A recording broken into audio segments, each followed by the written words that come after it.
Good morning guys. Panibagong araw, panibagong vlog. Bago po tayo pumunta ng work, ako po ay magbablog muna, kakain po. So, ito po yung last ko pong day na uupo po dito sa aking air mattress. Kasi bukas po ay i-deliver na po yung aking furniture, tsaka last day ko na rin pong kumain dito sa bed at saka sa floor. Kasi nga po ay mayroon tayong di-deliver na po yung ating furniture bukas. So, mayroon po akong dining table, mayroon po akong queen bed, sofa, dresser, and I think nightstand, and I'm not pretty sure for nightstand, lampshade. Alam ko may lampshade, queen bed, and dining set table. So those are my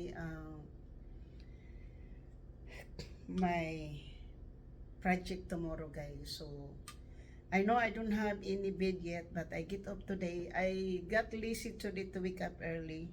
I should be in the train right now in around 8 o'clock. 8 o'clock I should be in the train. Pero tinaman po akong bumangon kanina ng 5:30 kasi alam ko pong baka i-extend na naman po. Kagabi kasi po pagod po ako.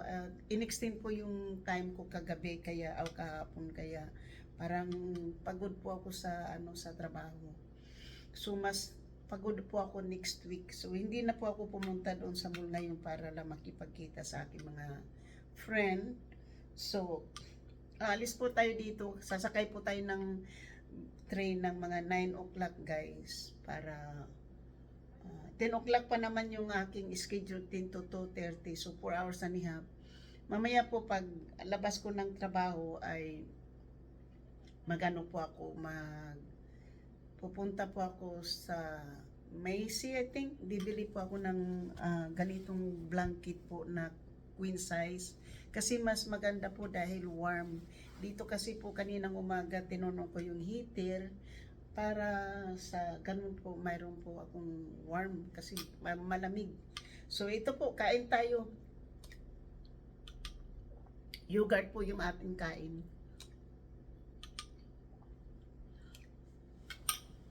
At mayroon din tayong kape po.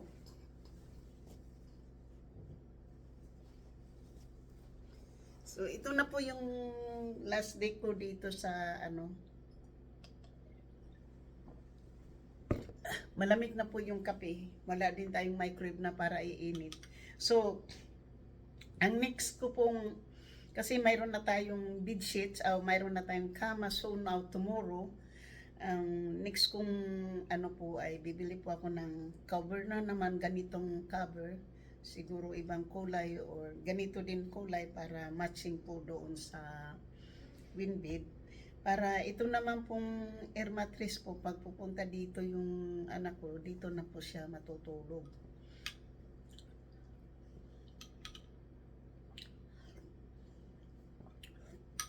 Either sa air mattress siya matutulog or sa sa air mattress or sa anong tawag nito, sa bed. Tingnan po niyo yung phone ko. Nagcha-charge siya, ha? Pero hindi siya gumagana sa ibang phone. Pero dyan, gumagana, ha?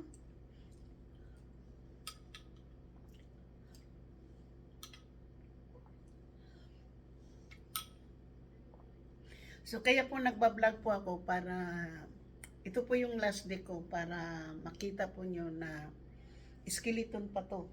So bukas po ang delivery po ng aking furniture between 11 to 1 o'clock. Tapos yung kasama ko naman din sa trabaho ay magdi-deliver din po siya, magbibigay din po siya ng mga plates. So yung plates na yun po, save ko na po yung pera dyan para sa plates kasi mayroon na pong plates na bibigay po yung aking kaibigan sa trabaho. Wala po siyang microwave. Sabi niya hindi niya makita yung microwave kasi tinanong ko siya kahapon. So first thing na makukuha ko po kapag mayroon akong pera, mag-order po ako ng microwave para mayroon po akong, para hindi na po ako mag-iinit sa stove. Sa microwave na lang po. Tapos sunod na naman ng budget ko po ay TV. Bibili po tayo ng TV. So, yan po.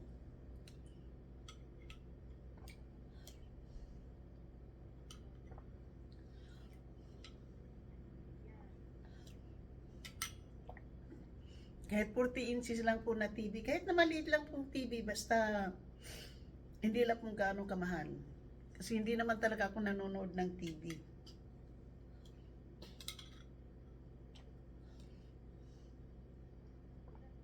Kasi yung wifi ko po, hindi po kasama yung TV. Wifi lang po sa phone.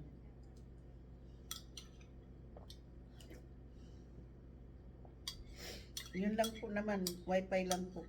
Kasi yung mga phone ko po, hindi itong mga phone ko po, hindi to siya umaandar ng walang.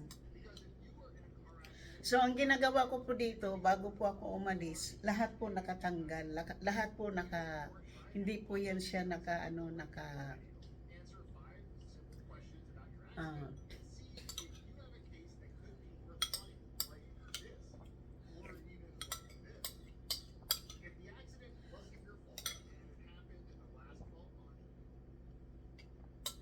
so ubusin na po natin to, tapos lalakad na rin po tayo papuntang work. Kasi po ako po ay hindi po ako nag-ano lang po ako guys, naglalakad lang po sa umaga.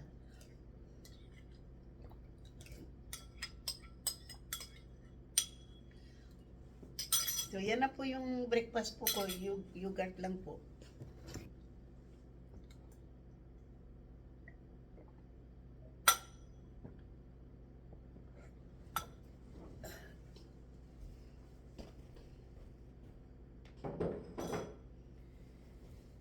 So, ito na po yung so ganito pa po ngayon, so before and after po ito so bukas po magbablog po ako ng pag nandito na po yung aking furniture. So binuksan ko lang po itong para mayroon pong init dyan, kaya ganyan. Mamaya para pagdating natin may init. So, ganito lang po muna. Ito naman po, lilinisin ko yan. Kasi ito yung pag wala na pong mayroon na po akong table, itatapon ko na po yung newspaper. Kasi po yung newspaper na yan po yung aking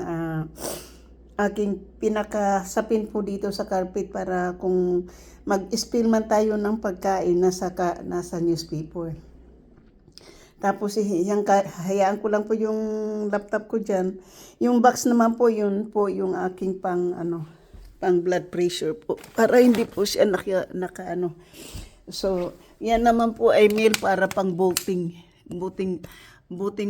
mail. So tapos dito po, hindi pa po ako nakapunta ng dollar store para bumili po ng container para po dito sa mga medicine ko na po yan. Tapos ito naman, ito po yung snack ko dito guys. So yan po. Tapos yung dito naman, dito po yung mangyayari po, dito po yung bed kasi nandyan po yung outlet. So dito po yung bed. So ito po, kasi wala pa po akong dresser, kaya nandyan po yung damit kong ganyan. So wala pa po akong dresser. So,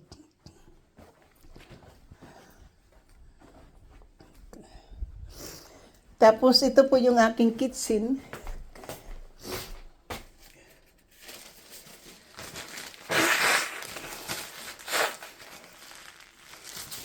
So, ito lang po yung pinakamalit ko pong rice cooker. Ayan o.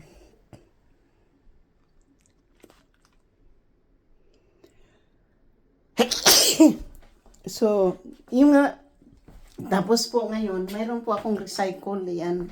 Ipunin ko po yun kasi bibigay ko yan sa aking ano, stepdaughter yan. Tapos, ito naman po ang aking para sa, ano, tawag nito, yung soil po. Tapos, dispose, ano po, tapos ito yung,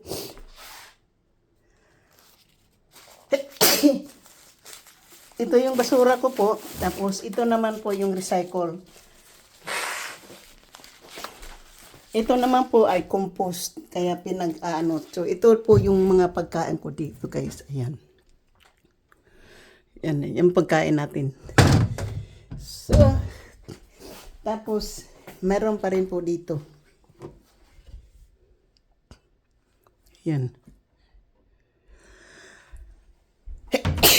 Ang binili ko lang po dyan yung ano lang po. Tapos ito po yung, ito pong karne na to, ang binili ko lang po ito lang ano, hamburger kasi, pero yung tinampay at saka yung mga chicken dyan, puro yan chicken saka isda.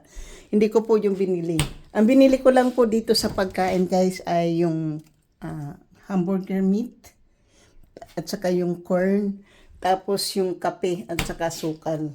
Tapos, dito naman po sa mga pagkain na binili ko po, yung mga pasta na yan, tsaka soup. Tapos yung mga cooking oil, hindi ko po siya binili. Ito lang yung binili ko. Tsaka ito.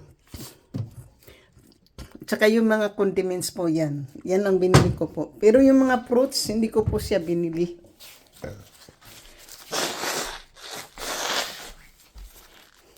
So, yan po yan lang po ang maipapakita ko po sa inyo na ngayon po ito na po yung dahilan.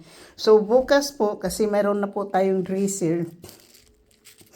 Yun na po, wala po akong hangin, wala pa po akong ano kasi lahat nga yung pera ko po ay inano ko na po papakita ko na lang po sa inyo ha kasi wala pa naman akong dresser kapag may at saka hangin. Tapos yun po ay dirty clothes.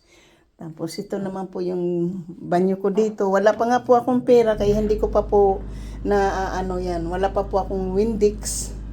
So yan po, yan lang. Oh. Tapos yan po yung ano ko dito. So ipapakita ko lang po sa inyo kasi dito po dahil binigyan nga ako ng plato, mayroon ito. Kaya nandyan na po yung mga malinis ko pong damit. So kung titingnan po nyo, wala pa pong ano,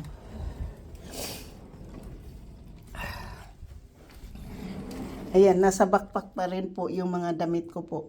Lahat ng ano, yung ito lang po yung nakasangit po, ito mga sweet hoodies po. Kasi yun po yung ginagamit ko araw-araw. Pero yung hindi ko po ginagamit araw-araw. Tapos pagdating po dito, ayan din po. Nandun pa rin po sa bag. Kasi nga, wala po tayong dresser. At wala pa po akong hangin. Kasi wala pa po. Ay, sabi kasi ng aking case manager, wag ako bumili ng hangin kasi bibigyan niya ako ng hangin. So hanggang dito na lang kasi ito yung unfurnished ko pa pong apartment. Wala pa pong mga gamit dito guys kasi nasa storage pa.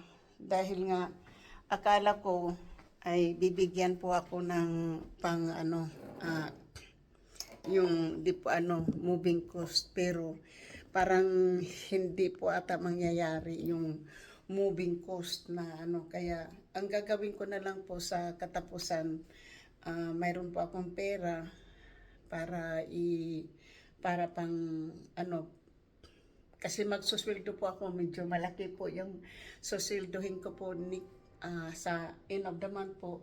Kasi magsweldo po ako itong sa 20th, pero yung pinakamalaki ko pong sweldo ay sa katapusan po. Kasi yun po yung magsusweldo ko. Kasi next week, magkapagtrabaho po ako ng 34 hours the whole week. 34 hours yung 1 week. Pero yung tapos, hindi, 1 week lang po yun, yung 34 hours na yan. Hindi pa po ako hindi pa po, wala pa po akong schedule para sa end of ending of 30th. Wala pa po akong schedule dyan. Kapag naka-schedule po tayo dyan, na umabot po tayo ng mga 40 to 50 hours, malaki na po yun. So hanggang dito na lang po tayo. Thank you so much and I love you guys. Hanggang sa muli. Ako po yung nagsasabi, ang buhay ko wede lang. Shout out po sa aking mga minamahal na mga subscribers, silent viewers, sa mga W's, kaibigan at hindi migalab, shout out po. At sa lahat-lahat ng sumusuporta ng aking channel, thank you so much and I love you guys. Sa hindi pa po nakasubscribe, please subscribe my channel, hit the notification bell para ma-update kayo sa aking mga bagong upload. So thank you po, and dito po tayo. So hanggang sa muli. Ito po yung aking unfurnished apartment. Wala pa po akong mga gamit dito. Pero bukas po, mayroon na po akong dining table, sofa, bed, dresser, lampshade. Nanghingi po ako ng nightstand. So sana mag-granted po yung aking hiniling. Di na baling hindi po ako bibigyan ng moving cost. Basta yung furniture po, mayroon po tayo dahil na-abuse man tayo po na kahit sa nakaranis man ako po ng pang-aabuso po sa kamay po ng matandang Pilipino at sa shelter, pero ito naman po ay binibliss na naman po ako ng magandang blessing po. So ito po yung ating thank you po. Bye-bye kasi papasok na po ako sa work. Thank you. Bye-bye.